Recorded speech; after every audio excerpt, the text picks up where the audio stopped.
Hey, what's up everyone? This is just a quick little video where I want to share some of my honest thoughts about Magik and more rivals.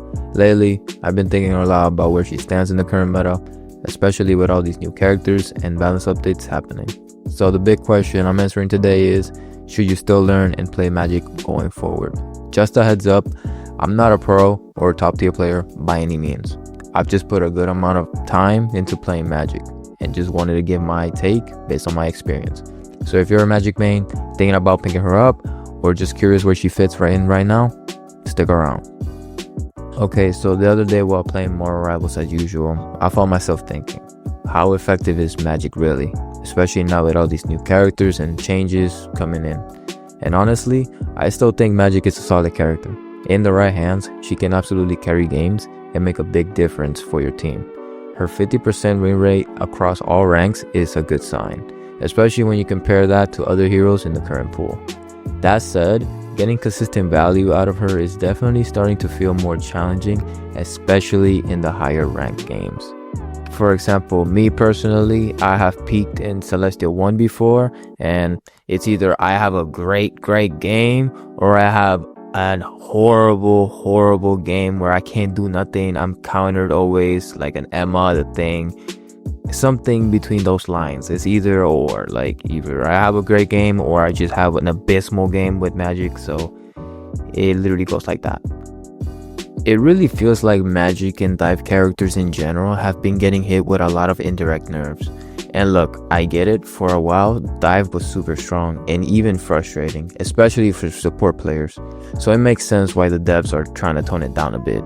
I'm not here to complain, but let's be real, the game is getting way more chaotic than ever. With every new character release, it feels like the meta is shifting more and more away from dive and flank playstyles. In which again, I understand, but I do worry for future metas completely wiping dive out of existence, honestly. Just think about it. A lot of the newer heroes are built to counter divers. For example, The Thing, Emma, even Mr. Fantastic, who's great at peeling, and now Ultron.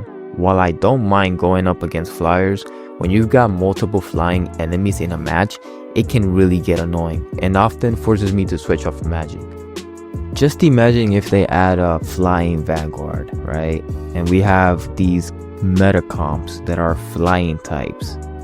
How useful will a Black Panther or a Magik be? They would literally be like nullified. They would straight up be worthless.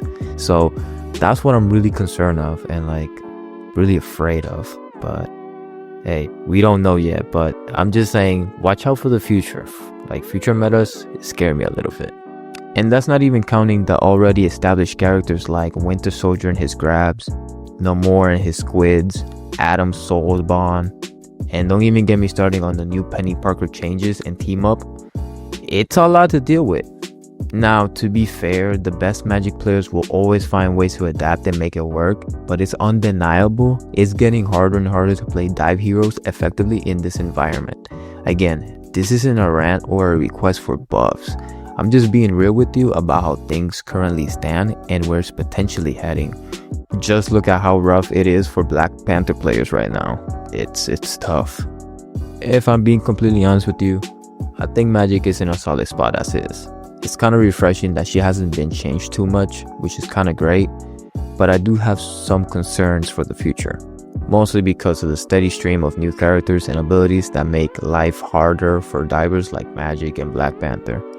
And let's not forget, competitive matches only allow 4 bans total. So if they keep adding counter heavy characters like this, it's going to be tougher and tougher to justify picking her in certain situations. So, should you play Magik? Yes, absolutely. She's still one of the most fun and satisfying characters to play. Even with all those counters, meta shifts, I think she's worth learning. At the very least, she makes a great side main, someone you can confidently pull out when the situation calls for it. Anyway, those are my thoughts. Let me know what you think down in the comments. And if you're a Magik main, I'd love to hear how you're dealing with all these changes. Again, thank you for watching. Catch you in the next one.